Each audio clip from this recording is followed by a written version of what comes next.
Then if you come to Mr. P2B, if you watch his electoral map, he won the South. So one conclusion in the South is, South-South. Lost to Tinubu in the Southwest, but did very well in Lagos.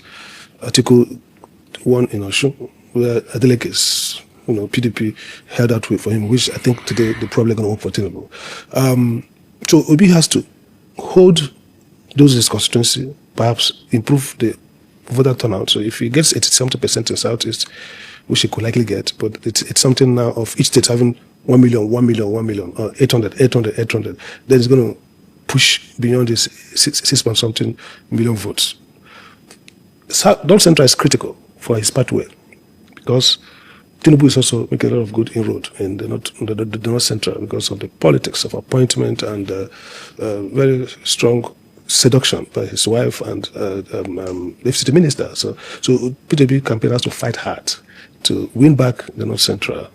And the Middle Belt, strong showing. A lot is shifting again. Tinubu is also playing some politics, smart politics there, with the Balami and others. So, but the point going for P2B is that what it stands for resonates with the people, so that the undertakers, the gatekeepers, and the middlemen who helped him are dispensable. You see, yes, P2B's weakness is structure.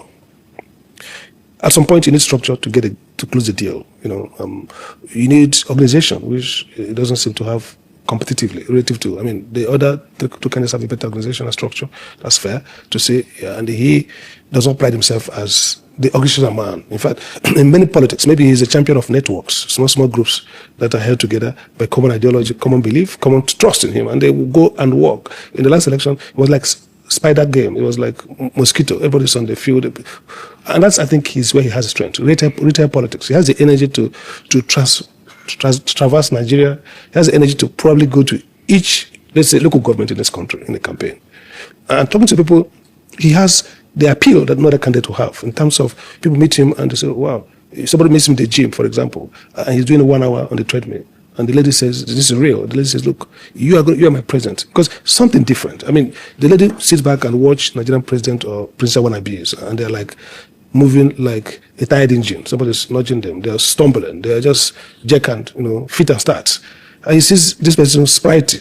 And he said, this is what I want. This is how the world is moving. So his optics is very good. His symbolisms are excellent. So somebody sits and says, this is my president. Or somebody sees him at the airport walking briskly.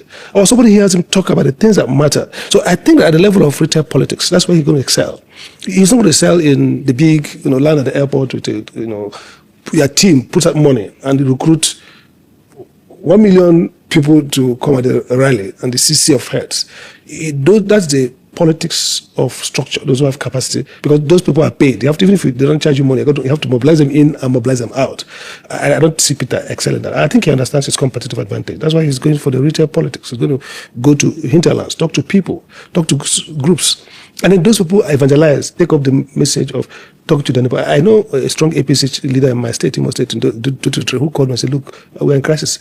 My daughter says, all of them say they're obedient. He told me that one of his worker, who is NYC from Benue, came and begged him and said, sir, please, I've got to register. I want to beg you one thing. So what is it? So don't do that big, sir. Yes. Everything you want me to do, I will do. But allow me to vote for Mr. P2B for president. I'll vote for 8 other people. So he was to fight. He promised the lady. So those are the kind of, changes. People, look, Nigerians are connected. Nigerians are no longer, we parents can take our children a dump. We can control them, but they're not. They are in a situation where they see what's going on in the world, they see how presidents look like, and they feel like, this is what I'm going to be. In fact, somebody told me that a lot of northern kids, most of these political heavyweights, their children are closeted obedience. And I've seen a few of them walk down to me, sons of notables who would never probably vote for a P2B because of institutional commitments. But their children have voted. So I think that Peter has strengths and weaknesses as to what's going to matter in the 2023 are 3 things. Peter Atiku has strength in terms of support base, in terms of elites across the country, people who have worked with him, network, people who can probably finance his campaign, people who believe in him, people who has shown, some graces. And it's a true and true Democrat who has, for many decades, at least for the last 20 years, been actively fighting, campaigning, politicking in the right way, which is the Democratic Party. So for me, of all the people who are on election, Atiku is probably the star Democrat for me, because it's somebody who has engaged politics not from a violent perspective, but we engage politics as a disciplined process of seeking for votes. It doesn't mean he's the best to govern. In my sense, for me, no. I think he's good. But I think that we need disruption. We need some symbolic shifts, and the shift means shift to a developmental state. And right now, it's Peter why that message strong for me. So Tinubu has a lot going for him. He's going to rely on a lot of proxy. 36 governors means 36 centers of campaign. But the problem is that he's not going to be anywhere. He hasn't seemed to be not to be disposed. Maybe not fiscal strong enough to traverse and talk to people, and maybe doesn't even care much about talking to people, because the last election, in fact, don't look for election, his presidency has been a presidency of some kind of perverse stoicism and perverse dignity. Don't talk to people. It doesn't make broadcasts. So he's not going to campaign, but somehow he believes he can win because they got a system, they have the operations. He had Wike boast in a stupid man actually that if he had been in a Ondo or Osho, would have won. I mean, basically telling you that are you a voter? But simply means that if I'm there, I will engineer the process and take victory out of defeat. I mean, that language suggests that these guys, apart from thinking they are too powerful, I think they are also silly and foolish. That they don't know even what. How can you say the president has commended the governor and says free and fair, boasting? The president has taken glory that they ran a free and fair election. And this guy is saying, "Oh, if you wanted it, he would have told me, and I will go there and get it." What kind of senseless talk is that? So the main things we don't know. Whether the election will be free and fair, these are the caveats. Whether the security will break everybody's head on the voting day, lock people in and allow the result to be written, we don't know. Whether the court will typically go roguish in many cases, we don't know. So, but if you are analyzing on how people feel, and democracy is about people voting their preference, I think that Tinubu is beatable by either of the presidential aspirants or together. Voter turnout is critical. If voter turns out very, very well for Peter Obi in the South and Southeast geopolitical zones alone, and Peter Obi manages to take the states that he took before and flip some states, particularly Kano and Bauchi, Gombe and Taraba. If he flips those states, Peter Obi is the next president. Again, we cannot stop without saying that this Peter Obi's victory is almost guaranteed. Peter Obi has the popularity to win.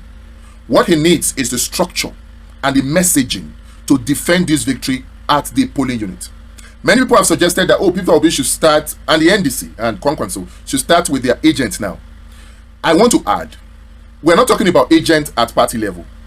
Whatever list you come up with of agents that will be submitted by NDC to INEC, that list is the primary list.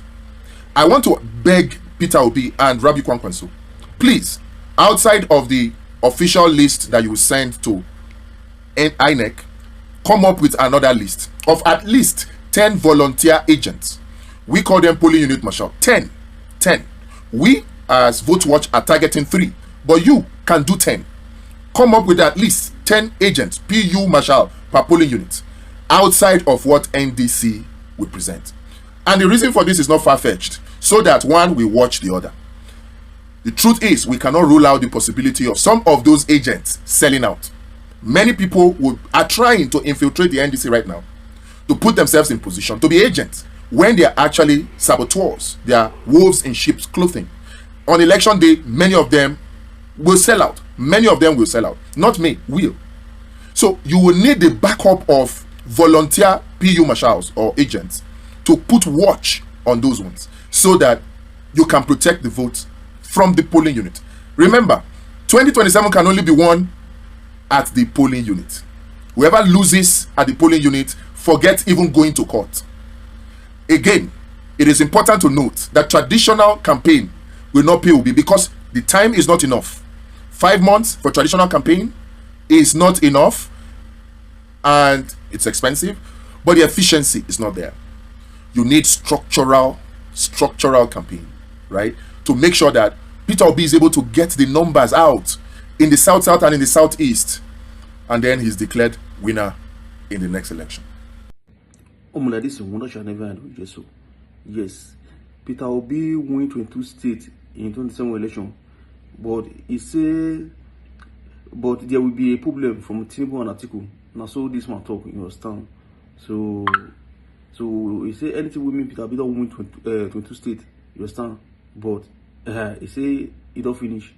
You get me? Well, Now for them to work hard, you understand, because nothing will all these people not fit do, you understand, because of this election. So that's it.